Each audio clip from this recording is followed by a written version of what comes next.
ایران میں مبینہ امریکی ٹارگٹس پر حملے ہوتے ہوئے دیکھا جا سکتا ہے۔ اور آج ایران سے سامنے آنے والی رپورٹس کے مطابق تازہ امریکی حملوں میں چابہار، قشم، جزیرہ ابو موسیٰ اور جزیرہ خیش کو بھی نشانہ بنایا گیا۔ جزیرہ خیش ایران کا ایک معروف سیاحتی مقام ہے جو خاص طور پر گرمیوں کے موسم میں بہت مقبول رہتا ہے۔ اس کے علاوہ امیدیہ، بوشہر اور بندر عباس پر بھی حملے کیے گئے ہیں، جبکہ آج دوپہر کے وقت امریکہ نے ایران کے مغربی علاقوں ماشہر اور آبادان کو بھی نشانہ بنایا۔ شدید لڑائی کے دوران امریکہ کے تازہ حملے ایران کے عراق اور کویت سے ملکہ سرحدی علاقے میں کیے گئے۔ اس سے پہلے ہونے والے زیادہ تر امریکی حملے بندر عباس اور سرک جیسے جنوبی ساحلی علاقوں تک ہی محدود تھے۔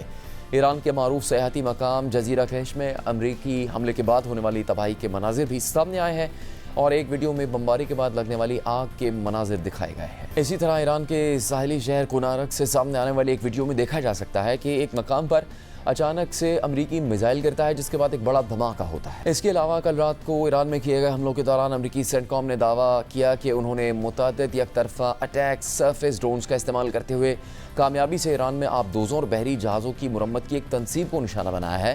اور اس کے ساتھ سینٹ کام نے ایک ویڈیو بھی جاری کی جس میں دیکھا جا سکتا ہے کہ 3 امریکی ڈرونز مبینہ طور پر ایران کے جنوبی ساحلی علاقے میں واقع اہم فوجی تنصیبات سے ٹکراتے ہیں، جس کے بعد تینوں مقامات پر بڑا دھماکہ ہوتا ہے۔ ان امریکی حملوں کے جواب میں ایران نے بھی خطے میں کئی امریکی اڈوں کو نشانہ بنایا ہے، جبکہ آبنہ ہرمز میں متحدہ عرب امارات کے 2 سپر ٹینکرز پر بھی حملے ہوئے ہیں۔ اور ایران کی پاسداران انقلاب نے مختلف بیانات میں یہ دعویٰ کیا ہے کہ ایران نے دشمن کی مسلسل جارحیت کے جواب میں ایک اور کارروائی کے دوران خطے میں کئی امریکی فوجی تنصیبات اور اثاثوں کو تباہ کر دیا ہے۔ پاسداران انقلاب کے آج صبح جاری ہونے والے ایک بیان میں کہا گیا ہے کہ آپریشن نصر 2 کی دوسری لہر میں بحرین میں موجود امریکہ کے کئی عام ڈیپوز، ایک سیٹلائٹ کمیونیکیشن سینٹر اور فوجیوں کی رہائش گاہ کو نشانہ بنایا گیا، جبکہ پاسداران انقلاب نے ایک اور بیان میں دعویٰ کیا کہ بحرین میں امریکی بحریہ کی 5th فلیٹ کے Patriot radar, error control radar اور ارلی وارننگ سسٹم کو تباہ کر دیا گیا۔ اس بیان میں مزید کہا گیا ہے کہ ایرانی میزائل اور ڈرون حملوں سے امریکی بحری بیڑے کے فیول ٹینکس میں آگ لگ گئی، جبکہ دیگر نقصانات کے ساتھ ساتھ بغیر پائلٹ کشتیوں کے کنٹرول اینڈ سرویلنس سینٹر کو بھی مکمل طور پر تباہ کر دیا گیا۔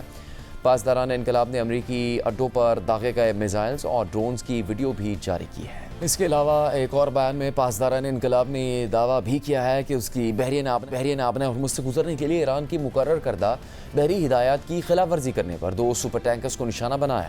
بیان کے مطابق ان ٹینکرز کو اس وقت نشانہ بنایا گیا جب امریکی فوج نے کئی کمرشل جہازوں کو غیر قانونی راستے سے گزرنے پر اکسایا اور پھر ان 2 سپر ٹینکرز نے امریکہ کے بہکاوے میں آ کر اپنے نیویگیشن سسٹم بند کر دیے۔ آبنہ ہرمز میری ٹائم سیکیورٹی کنٹرول سینٹر کی کئی وارننگز کو نظر انداز کیا، جس کے بعد انہیں نشانہ بنا کر ناکارہ بنا دیا گیا۔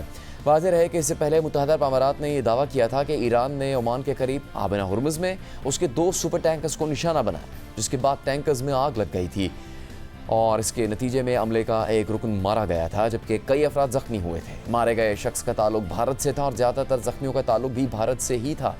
اس واقعے کے بعد بھارت کی وزارت خارجہ نے نئی دلی میں ایرانی سفیر کو طلب کر کے سخت احتجاج بھی ریکارڈ کروایا، جبکہ متحدہ عرب امارات کی وزارت دفاع نے اس حملے کے بارے میں ایک بیان جاری کرتے ہوئے کہا ہے کہ ایران نے ان ٹینکرز کو نشانہ بنانے کے لیے 2 کروز میزائل استعمال کیے تھے اور ان حملوں کے نتیجے میں دونوں ٹینکرز آگ کی لپیٹ میں آ گئے تھے۔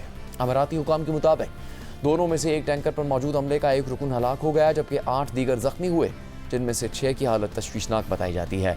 زخمیوں میں 4 بھارتی اور 2 یوکرینی شہری شامل ہیں۔ دوسری جانب یمن میں ایران کی حمایت یافتہ حوثی گروپ انصار اللہ کے زیر کنٹرول سنا ایئرپورٹ پر مبینہ سعودی حملے کے بعد حوثیوں اور سعودی عرب کے درمیان کشیدگی بھی بڑھ گئی ہے اور سنا ایئرپورٹ پر حملے کے جواب میں حوثیوں نے سعودی عرب کے شہر ابہا کے ایئرپورٹ پر میزائل سے حملہ کر دیا۔ واضح رہے کہ کل سنا ایئرپورٹ پر حملے کے بعد ایئرپورٹ کا رن وے تباہ ہو گیا تھا اور یمن کی بین الاقوامی طور پر تسلیم شدہ حکومت نے حملے کی ذمہ داری قبول کی تھی۔ تاہم حوثیوں نے اس کا الزام سعودی عرب پر عائد کرتے ہوئے سعودی عرب کو جواب دینے کا اعلان کر دیا تھا اور فضائی کمپنیوں کو خبردار کیا تھا کہ وہ سعودی فضائی حدود استعمال نہ کریں، جس کے بعد آج سعودی عرب کے جنوب مغربی شہر ابہا کے ایئرپورٹ پر حوثیوں کی جانب سے میزائل حملے کیے گئے۔ پاکستان نے سعودی عرب کے خلاف ہونے والے ان حملوں کی سخت الفاظ کی ہے اور وزیر اعظم شہباز شریف نے اس حوالے سے ایکس پر پوسٹ کرتے ہوئے لکھا کہ پاکستان اپنے برادر اسلامی ملک سعودی عرب پر گزشتہ رات کیے گئے حملوں کی شدید مذمت کرتا ہے۔ اس نوعیت کی قابل مذمت کارروائیاں سعودی عرب کی خود مختاری اور علاقائی سالمیت کی خلاف ورزی ہیں اور ان کارروائیوں سے خطے کے امن اور استحکام کو مزید نقصان پہنچنے کا خطرہ ہے۔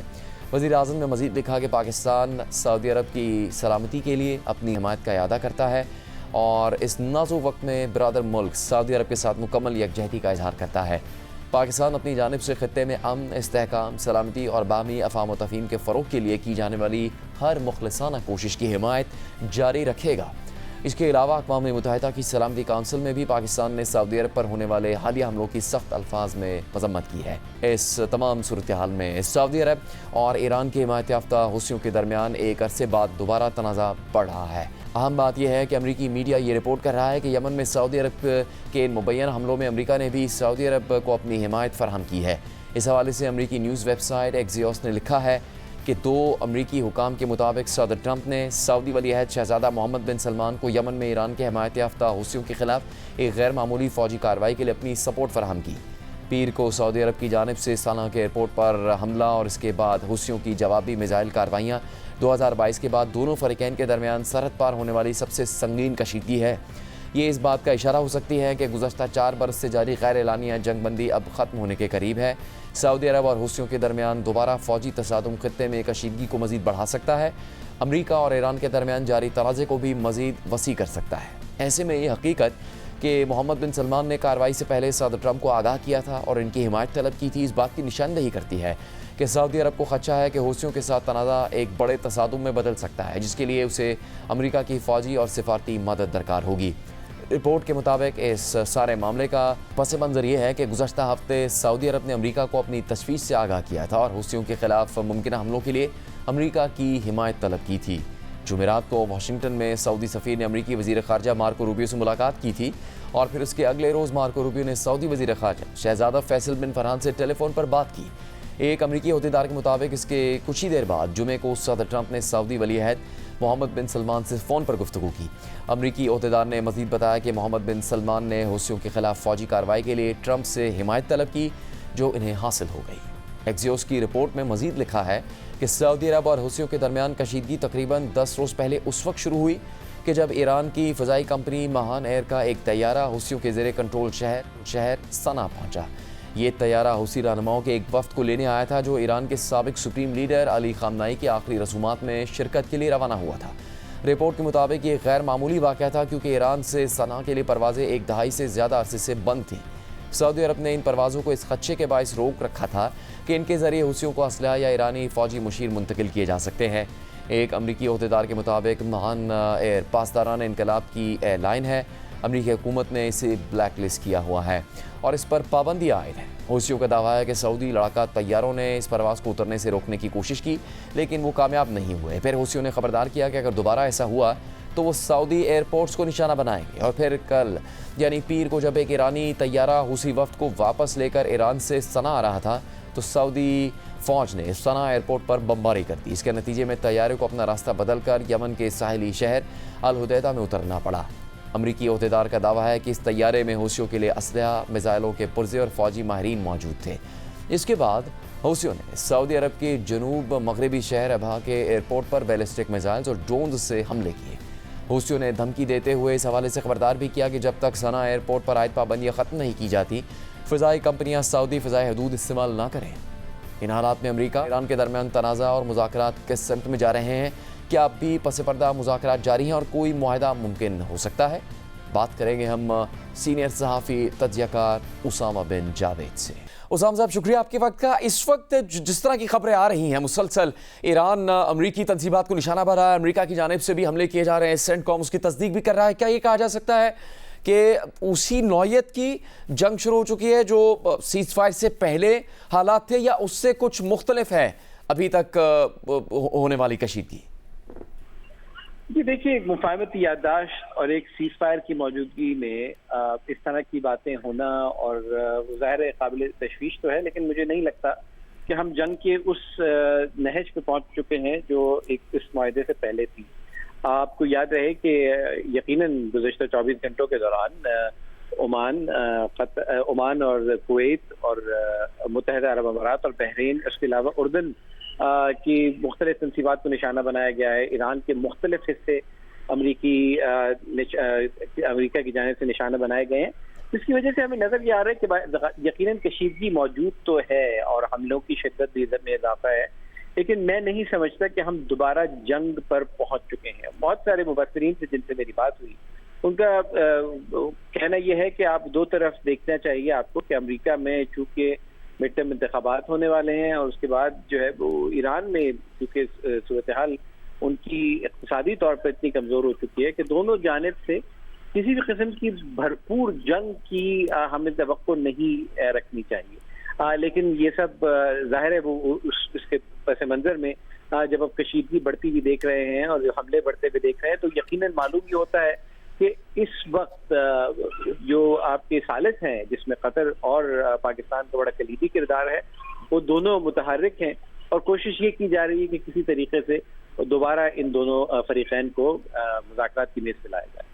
اسامہ صاحب، جب یہ شروع ہوئی ہے نئی کشیدگی کی لہر جو کہ ایک باقاعدہ جنگ جاری تھی ایران اور امریکہ کے درمیان، اس سے مختلف ہے بہت زیادہ، تو ان حالات میں بھی ثالثی کے لیے کردار ادا کرنے والے فریقین پاکستان، قطر آپ نے ذکر کیا، سعودی عرب، دیگر کئی ممالک بھی ایسے تھے، ان کی جانب سے کیا پھر اقدامات کیے جا رہے ہیں؟ چونکہ ان میں سے بھی کئی ممالک پر حملے ہوئے ہیں اور پھر ان کے معاشی مفادات کو بھی ایک بار پھر نقصان پہنچ سکتا ہے، تو فوری طور پر ان کی جانب سے کوئی سفارتی اقدامات شروع کیے جا چکے ہیں جس کا باقاعدہ اعلان نہ کیا گیا ہو، باقاعدہ اس بارے میں بات نہ کی گئی ہو، لیکن ایسی کوششیں ہو رہی ہوں؟ جی، گزشتہ چند مہینوں میں میری جب بھی مذاکراتی فریقین سے بات ہوئی ہے، چاہے وہ پاکستانی ہوں یا قطری ہوں، ان کا یہ کہنا ہے کہ جب شدت کی نوعیت کی جنگ جاری تھی اس وقت بھی مذاکرات کے دروازے بند نہیں ہوتے اور کسی نہ کسی طریقے سے رابطے جاری تھے، تو میری قیاس بھی یہ ہے اور مجھے قوی امید بھی یہ ہے کہ اس وقت بھی ایسا ہی ہوگا، اور چونکہ معاملات کی نوعیت اتنی نازک ہے۔ آپ نے بات کی سعودی عرب اور قطر کی، تو قطر کے ٹینکر کو ایران نے گزشتہ ہفتے میں نشانہ بنایا ہے، سعودی عرب کے ابہا ایئرپورٹ پر یمن کی حوثیوں کی طرف سے حملہ کیا گیا ہے، تو ان معاملات میں ایسی صورتحال میں قطر اور سعودی عرب کے لیے سامنے آنا تو بہت ہی مشکل ہوگا اگر کہ ان کی طرف سے کوئی مذاکرات کیے بھی جا رہے ہیں تو۔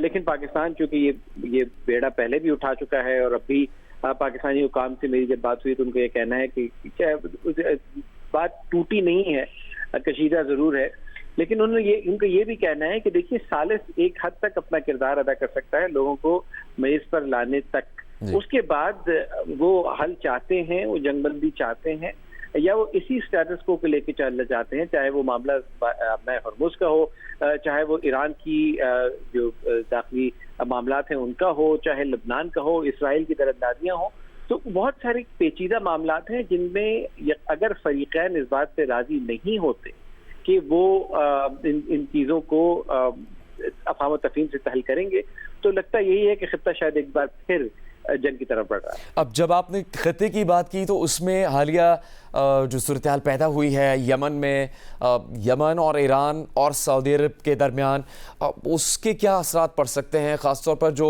وجہ تنازع تو آپ نے ہرمز بنا ہوا ہے اس وقت، لیکن ایران پہلے سے یہ مطالبہ کرتا رہا ہے کہ خطے میں موجود تمام اس کے جو حمایت یافتہ گروپس ہیں ان کے ساتھ بھی جنگ بندی کی جائے، ان جگہوں پر بھی جنگ بندی کی جائے جہاں پر اس کے حمایت یافتہ گروپس موجود ہیں۔ لبنان کی بات ہوتی رہی ہے، یمن میں وہ سمجھتے ہیں کہ ان کا ایک سٹیک ہے۔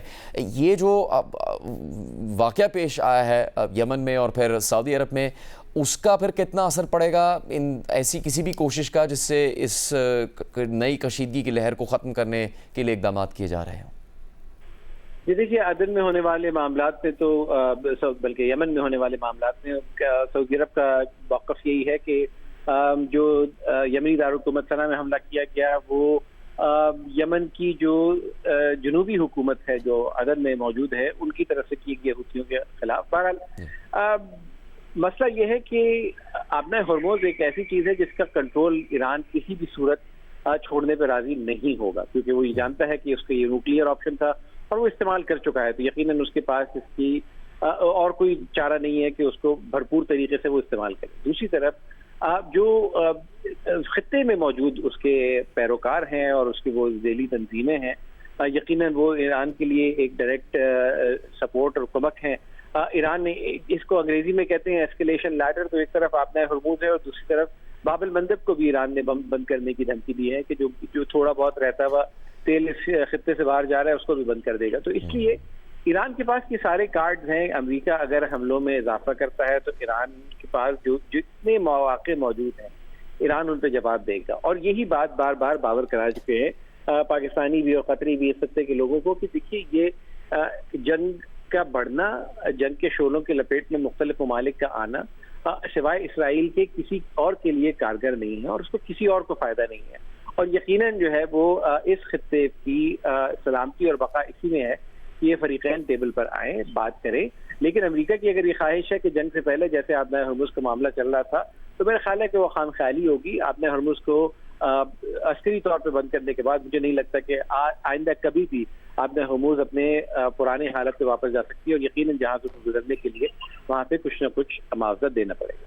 اسامہ بن جاوید, بہت شکریہ پروگرام میں بات کرنے کے لیے. آگے بڑھیں گے. امریکی اخبار نیو یارک ٹائمز نے سابق ایرانی صدر محمود احمدی نژاد کے حوالے سے یہ دعویٰ کیا ہے کہ وہ ایران میں اسرائیل کے رجیم چینج منصوبے کا حصہ تھے اور اسرائیلی خفیہ ایجنسی موساد سے رابطے میں تھے, جبکہ ان کی موساد کے سربراہ سے بھی ملاقات ہوئی تھی. اس حوالے سے نیو یارک ٹائمز نے اپنی رپورٹ میں لکھا ہے کہ 2024 کے اوائل میں ہنگری کے شہر بوڈاپیسٹ کی ایک یونیورسٹی کے ریکٹر کو ہنگری کی حکومت کے ایک اعلیٰ عہدیدار کی جانب سے ایک چونکا دینے والی درخواست موصول ہوئی. اس عہدیدار نے لوڈوویکا یونیورسٹی آف پبلک سروس کے ریکٹر پروفیسر گاجلی ڈیلی سے کہا کہ یونیورسٹی میں موسمیاتی تبدیلی پر ایک کانفرنس منعقد کی جائے اور اس میں ایک انتہائی غیر متوقع شخص کو مدعو کیا جائے, یعنی ایران کے سابق صدر محمود احمدی نژاد کو, جنہیں دنیا بھر میں شدید تنقید کا سامنا رہا ہے. اس سے بھی زیادہ حیران کن بات اس درخواست کی وجہ تھی. عہدیدار نے پروفیسر ڈیلی کو بتایا کہ موسمیاتی تبدیلی کی یہ کانفرنس اصل میں صرف ایک پردہ ہوگی تاکہ محمود احمدی نژاد بوڈاپیسٹ میں اسرائیلی انٹیلیجنس کے اہلکاروں سے خفیہ ملاقاتیں کر سکیں. حالانکہ اسرائیل وہ ملک ہے جسے احمدی نژاد ہمیشہ اپنا کھلا دشمن قرار دیتے رہے تھے اور پروفیسر ڈیلی جانتے تھے کہ ایسی دعوت نہ صرف ان کی اپنی ساکھ بلکہ یونیورسٹی کی شہرت کو بھی نقصان پہنچا سکتی ہے. لیکن انہوں نے ایک انٹرویو میں کہا کہ انہیں یقین تھا شاید وہ ایسی کوشش کا حصہ بن رہے ہیں جو انسانی جانیں بچانے میں مددگار ثابت ہو سکتی ہے. انہوں نے کہا کہ آپ کے سامنے دو دشمن ہیں اور اگر یہ دونوں ایک دوسرے سے بات کرنا چاہتے ہیں تو بہتر یہی ہے کہ آپ ان کی بات چیت ممکن بنانے کے لیے جو کر سکتے ہیں وہ کریں. 2024 میں احمدی نژاد کا اس یونیورسٹی کا دورہ اور پھر اگلے سال ایک اور دورہ دراصل اسرائیل کی کئی برس پر محیط اس خفیہ کوشش کا حصہ تھا جس کا مقصد انہیں اپنا انٹیلیجنس ایسٹ بنانا تھا تاکہ مناسب وقت آنے پر انہیں ایران کا نیا حکمران بنایا جا سکے. اس آپریشن سے باخبر امریکی اور ایرانی حکام جنہوں نے حساس انٹیلیجنس معلومات کی وجہ سے شناخت ظاہر نہ کرنے کی شرط پر گفتگو کی, ان کے مطابق یہی اس منصوبے کا بنیادی مقصد تھا. احمدی نژاد کو اپنے ساتھ ملانا اسرائیل کے لیے اس قدر اہم تھا کہ 2024 میں اسرائیلی خفیہ ایجنسی موساد کے اس وقت کے سربراہ ڈیوڈ برنیا خود بوڈاپیسٹ پہنچے اور وہاں احمدی نژاد سے بالمشافہ ملاقات کی. سابق امریکی حکام کے مطابق اس ملاقات کے کچھ ہی عرصے بعد موساد نے CIA کو آگاہ کیا کہ اس کا احمدی نژاد سے رابطہ قائم ہو چکا ہے. اسرائیل کی جانب سے حکومت کی تبدیلی کے منصوبے کے لیے محمود احمدی نژاد کو مرکز بنانا دونوں ممالک کے تعلقات کی تاریخ میں غیر معمولی موڑ تھا. یہ وہی احمدی نژاد تھے جن کے دور حکومت میں ایران کے جوہری پروگرام کو تیز رفتاری سے آگے بڑھایا گیا, جو مسلسل اسرائیل کی تباہی کی بات کرتے رہے اور جنہوں نے ہولوکاسٹ سے بھی انکار کیا تھا. امریکی حکام کے مطابق حالیہ برسوں میں اسرائیل نے خفیہ طور پر احمدی نژاد کو رہائش اور بیرون ملک سفر کے اخراجات کے لیے رقم فراہم کی, جبکہ اسرائیلی اہلکار مختلف مواقع پر بیرون ملک ان سے ملاقاتیں کرتے رہے جن میں بوڈاپیسٹ کے دونوں دورے بھی شامل تھے. یہ پوری کوشش رواں سال فروری کے آخر میں یعنی امریکہ اور اسرائیل کی ایران کے خلاف جنگ کے ابتدائی دنوں میں اپنے عروج پر پہنچی. اس وقت خطرات سے پر ایک آپریشن کے ذریعے احمدی نژاد کو تہران میں ان کی رہائش گاہ سے منتقل کرنے کا منصوبہ بنایا گیا جہاں وہ سخت نگرانی میں زندگی گزار رہے تھے.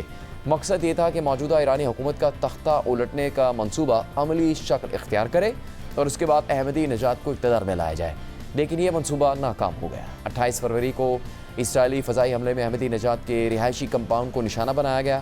حملے کا ہدف ان کے محافظوں کی عمارت اور ان کی بختر بند گاڑی تھی. 4 سینئر ایرانی حکام کے مطابق حملے کے فوراً بعد ایک سیاہ رنگ کی گاڑی وہاں پہنچی, احمدی نژاد کو اپنے ساتھ بٹھایا اور انتہائی تیزی سے انہیں اس کے مقام سے لے گئی. اس آپریشن سے واقف امریکی اور ایرانی حکام کے مطابق وہ گاڑی موساد کے اہلکار چلا رہے تھے جنہوں نے احمدی نژاد کو ایران کے اندر ہی ایک سیف ہاؤس میں منتقل کر دیا. لیکن اس واقعے سے واقف لوگوں کے مطابق احمدی نژاد اس اجلت میں کیے گئے ریسکیو آپریشن سے ناخوش تھے. وہ اسرائیل کے اس منصوبے سے بھی بددل دکھائی دیتے تھے جس کے تحت انہیں دوبارہ اقتدار میں لانے کی کوشش کی جا رہی تھی۔ بعد میں وہ اس سیف ہاؤس سے نکل گئے، تاہم یہ اب تک واضح نہیں ہو سکا کہ وہ کس طرح وہاں سے نکلنے میں کامیاب ہوئے۔ اس کے بعد وہ عوامی سطح پر کہیں نظر نہیں آئے اور پھر گزشتہ پیر کو سپریم لیڈر آیت اللہ علی خامنائی کے جنازے کے جلوس میں مختصر وقت کے لیے دکھائی دیے۔ ان کے موجودہ حالات اب بھی غیر واضح ہیں، تاہم 4 سینئر ایرانی حکام کا کہنا ہے کہ ایران کو اسرائیل کے ساتھ ان کے روابط کے بارے میں کافی معلومات ملنے کے بعد احمدی نژاد اب پاسدارانہ انقلاب کے انٹیلیجنس ونگ کی تحویل میں ہے اور انہیں گھر میں نظر بند رکھا گیا ہے۔ اسرائیلی حکام نے محمود احمدی نژاد کو ایران کا نیا رہنما بنانے کے منصوبے پر کبھی عوامی سطح پر کوئی تبصرہ نہیں کیا۔ یہ منصوبہ دراصل تہران میں موجودہ حکومت کا تختہ الٹنے کی ایک وسیع تر حکمت عملی کا حصہ تھا۔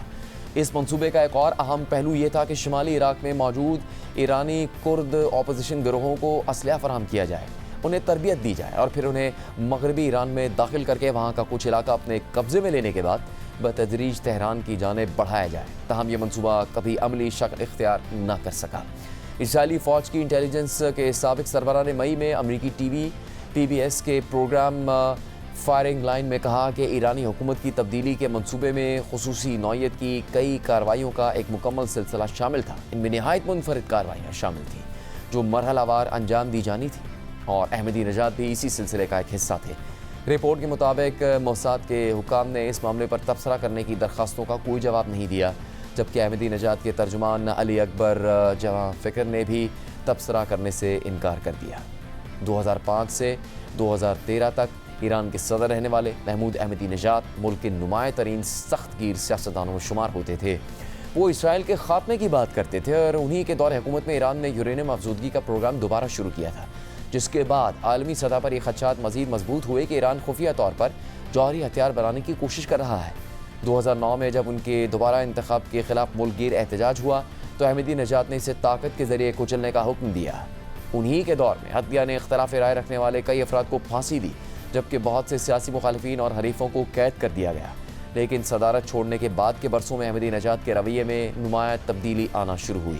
انہوں نے اپنے خیالات میں نسبتاً نرمی پیدا کی اور اسرائیل مخالف وہ سخت بیانات تقریباً ترک کر دیے جو ان کی پہچان بن چکے تھے۔ وہ اپنی اس نئی معتدل شخصیت کو نمایاں کرنے کے لیے اکثر انٹرویوز دیتے اور تقاریر کرتے تھے، جن میں ایران کے پاپ میوزک پر اظہار خیال کرتے، سیکیورٹی اداروں کی سخت کارروائیوں پر تنقید کرتے اور حکمران طبقے پر مالی بدعنوانی کے الزامات عائد کرتے تھے۔ انہوں نے اپنی مخصوص ڈھیلی خاکی رنگ کی جیکٹ پہننا چھوڑ دی اور اس کی جگہ نفیس سلے ہوئے سوٹ پہننے لگے تھے۔ انہوں نے اپنی بے ترتیب داڑھی کو باقاعدگی سے سنوارنا شروع کر دیا تھا۔ بظاہر چہرے پر بوٹوکس بھی کروایا گیا اور انگریزی زبان سیکھنا بھی شروع کر دی۔ تہران میں اپنے دفتر میں وہ ہر صبح کئی گھنٹے تک عوام سے ملاقاتیں کرتے تھے۔ عام لوگ اپنے مسائل لے کر ان کے پاس آتے، جن میں بعض سرکاری محکموں کے پیچیدہ معاملات میں مدد چاہتے تھے۔ کبھی کبھار احمدی نژاد مختلف وزارتوں کو خطوط بھی لکھتے اور درخواست گزاروں کے لیے قرضوں کی سفارش کرتے تھے۔ وہ ملک بھر کے مختلف شہروں اور دیہی علاقوں کا باقاعدگی سے دورہ کرتے اور اپنے حامیوں سے ملاقاتیں کرتے تھے۔ احمدی نژاد کی ایرانی حکومت کے ساتھ تعلقات پیچیدہ نوعیت کے تھے۔ ایک طرف ملک کی اعلیٰ قیادت انہیں سیاسی طور پر محدود رکھتی اور ان کی نقل و حرکت پر پابندیاں عائد کرتی تھی، لیکن دوسری طرف انہیں سپریم لیڈر کی اعلیٰ مشاورتی کونسل میں بھی شامل رکھا گیا، جہاں دیگر سینئر شخصیات کے ساتھ وہ بھی رکن تھے۔ جنگ شروع ہونے سے چند روز پہلے فروری میں ہی انہوں نے اس کونسل کے اجلاس میں شرکت بھی کی تھی، لیکن ایران میں بہت سے لوگ احمدی نژاد کی اس تبدیلی کو خلوص پر مبنی نہیں سمجھتے تھے۔ ان کے نزدیک یہ سب کچھ عوام میں اپنی مقبولیت دوبارہ حاصل کرنے اور خود کو موجودہ حکمران طبقے سے الگ دکھانے کی ایک سیاسی کوشش تھی۔ اس کے باوجود ملک کے محنت کش اور کم آمدنی والے طبقے میں ان کی ایک مضبوط حمایت موجود رہی اور ان کے قریبی مشیروں کو یقین تھا کہ احمدی نژاد ایک دن دوبارہ اقتدار میں واپس آنے کا ارادہ رکھتے ہیں۔ رپورٹ کے مطابق احمدی نژاد کے سابق قریبی ساتھی اور سینئر مشیر عبدالرضا داوری نے ٹیلی فون پر گفتگو کرتے ہوئے کہا کہ ان کے احمدی نژاد سے کئی برس پہلے اختلافات پیدا ہو گئے تھے، لیکن انہوں نے کہا کہ احمدی نژاد یہ سب پیسے کے لیے نہیں کریں گے، ان کے پاس دولت ہے، ان کا ایک وسیع معاشی نیٹ ورک موجود ہے، وہ یہ سب صرف اقتدار کے لیے کریں گے۔ وہ دوبارہ طاقت کے مرکز میں واپس آنا چاہتے ہیں۔ احمدی نژاد کے انتہائی قریبی حلقے سے تعلق رکھنے والے ایک شخص کے مطابق احمدی نژاد نے اپنے چند قابل اعتماد ساتھیوں اور رازداروں کو بتایا تھا کہ وہ غیر ملکی طاقتوں کی مدد سے ایران کے مستقبل کے رہنما بننے کی خواہش رکھتے ہیں۔ اس شخص کے مطابق 3 مرتبہ صدارتی انتخابات میں نااہل قرار دیے جانے کے بعد احمدی نژاد اسلامی جمہوریہ کے موجودہ نظام سے سخت مایوس ہو چکے تھے۔ انہوں نے یہ نتیجہ اخذ کیا تھا کہ جب تک موجودہ نظام برقرار ہے وہ دوبارہ اقتدار میں نہیں آ سکتے۔ اسی شخص کے مطابق احمدی نژاد کو یہ بھی خدشہ تھا کہ اگر جنگ ہوئی اور حکومت تبدیل ہوئی تو امریکہ اور اسرائیل شاید کسی ایسے اپوزیشن رہنما کو اقتدار میں لے آئیں گے جو برسوں سے ملک سے باہر ہے اور ایران کے زمینی حقائق سے واقف نہیں ہے، جس سے ملک مزید عدم استحکام کا شکار ہو جائے گا۔ احمدی نژاد نے اپنے قریبی لوگوں سے کہا تھا کہ وہ روس کے سابق صدر بورس یلتسن کی طرح ایک اصلاح پسند کردار ادا کر سکتے ہیں، اور اگر وہ اقتدار میں آئے تو ایران اسرائیل کو تسلیم کرے گا اور صدر ٹرمپ کے ابراہم ایکارڈز کے تحت اسرائیل کے ساتھ تعلقات معمول پر لے آئے گا۔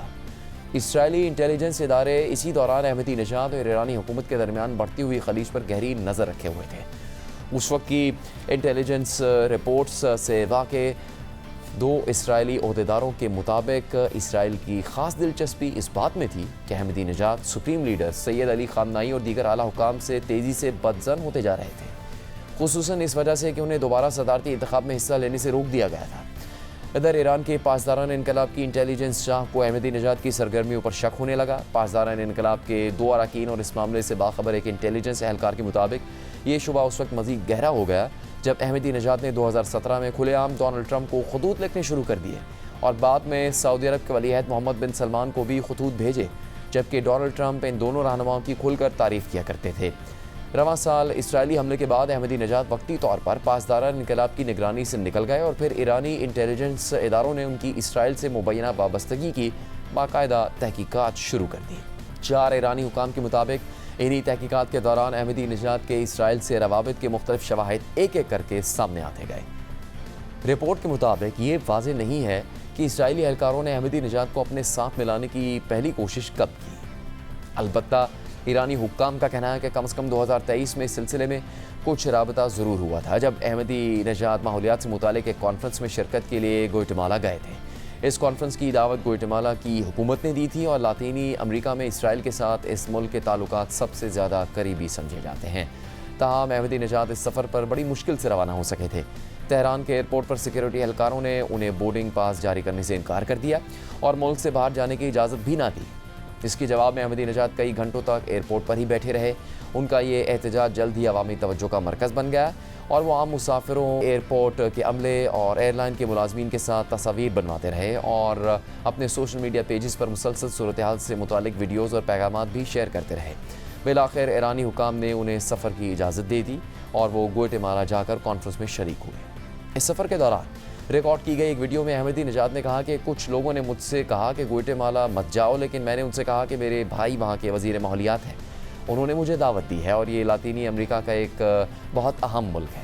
پھر اگلے ہی سال احمدی نژاد نے ہنگری کا پہلا دورہ کیا تاکہ لوڈوویکا یونیورسٹی میں منعقدہ کانفرنس میں شرکت کر سکیں۔ اسی دوران بوڈاپیسٹ میں ان کی ملاقات موساد کے سربراہ ڈیوڈ برنیا سے ہوئی، جو گزشتہ ماہ تک 5 برس تک موساد کی قیادت کرتے رہے۔ اس وقت ہنگری میں دائیں بازو کے وزیر اعظم وکٹر اوربان کی حکومت تھی اور اسرائیل کے ساتھ ہنگری کے تعلقات یورپ کے بیشتر ممالک سے زیادہ قریبی سمجھے جاتے تھے۔ وکٹر اوربان اور اسرائیلی وزیر اعظم نیتن یاہو ایک دوسرے کے ممالک کے دورے بھی کرتے رہے۔ اپریل 2025 میں نیتن یاہو نے بھی اس یونیورسٹی میں خطاب کیا جہاں انہیں عوامی خدمات کے اعتراف میں خصوصی اعزاز سے نوازا گیا۔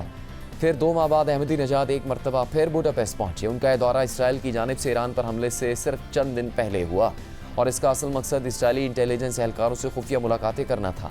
پاسداران انقلاب کے انصار یونٹ سے تعلق رکھنے والے ایرانی محافظ احمدی نژاد کے ہر غیر ملکی سفر میں ان کے ساتھ ہوتے تھے۔ انہوں نے بعد میں اپنی رپورٹ میں لکھا کہ جون 2025 کے اس دورے کے دوران کم از کم 2 مرتبہ احمدی نژاد اپنی سیکیورٹی ٹیم سے الگ ہونے میں کامیاب ہو گئے اور کئی گھنٹے غائب رہے۔ جب محافظوں نے واپسی پر اس بارے میں احمدی نژاد سے سوال کیا تو انہوں نے جواب دیا کہ وہ یونیورسٹی کے پروفیسروں سے ملاقاتیں کر رہے تھے۔ اس کانفرنس میں احمدی نژاد نے انگریزی زبان میں خطاب کیا جس پر وہاں موجود بہت سے شرکاء حیران رہ گئے۔ اس سے بھی زیادہ حیرت کی بات یہ تھی کہ انہوں نے اپنی تقریر کا آغاز اس قرآنی آیت سے نہیں کیا جس سے وہ ماضی میں تقریباً ہر خطاب کے آغاز میں پڑھا کرتے تھے۔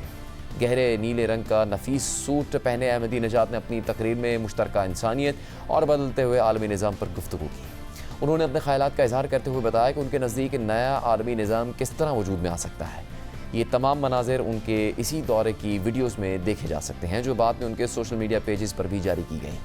احمدی نژاد نے یونیورسٹی کے ریکٹر کو ایران کے عظیم شاعر فردوسی کی مشہور تصنیف شاہنامہ کا ایک نسخہ بھی پیش کیا۔ جواب میں پروفیسر ڈیلی نے انہیں یونیورسٹی کا خصوصی نشان پیش کیا۔ گزشتہ ماہ ایک انٹرویو میں پروفیسر ڈیلی نے کہا کہ احمدی نژاد کو دعوت دینے کے معاملے میں انہوں نے کسی اور کے منصوبے کا پردہ رکھتے ہوئے صرف ایک نمائشی چہرے کا کردار ادا کیا۔ احمدی نژاد فروری کے آخر میں تہران میں اپنے گھر سے سیاہ رنگ کی گاڑی میں لے جائے جانے کے بعد گزشتہ ہفتے پہلی مرتبہ عوام کے سامنے آئے۔ گزشتہ پیر کو وہ اچانک سید علی خامنائی کے جنازے کے جلوس میں مختصر وقت کے لیے نظر آئے۔ اس موقع کی ویڈیوز میں دیکھا جا سکتا ہے کہ شدید گرمی یعنی تقریباً 32 ڈگری سینٹی گریڈ کے باوجود انہوں نے ایک بھاری جیکٹ پہن رکھی تھی، جبکہ سرجیکل ماسک ان کی تھوڑی تک نیچے کھسکا ہوا تھا۔ ایران کے 2 زندہ سابق صدور حسن روحانی اور محمد خاتمی کو جنازے کی تقریبات میں مدعو نہیں کیا گیا تھا اور وہ کسی تقریب میں نظر نہیں آئے۔ پورے وقت خاموش کھڑے رہے، ان کا سر جھکا ہوا تھا اور ان کے چاروں طرف ایسے افراد موجود تھے جو بظاہر سیکیورٹی اہلکار دکھائی دیتے تھے۔ پروگرام جاری رہے گا ایک بریک کے بعد۔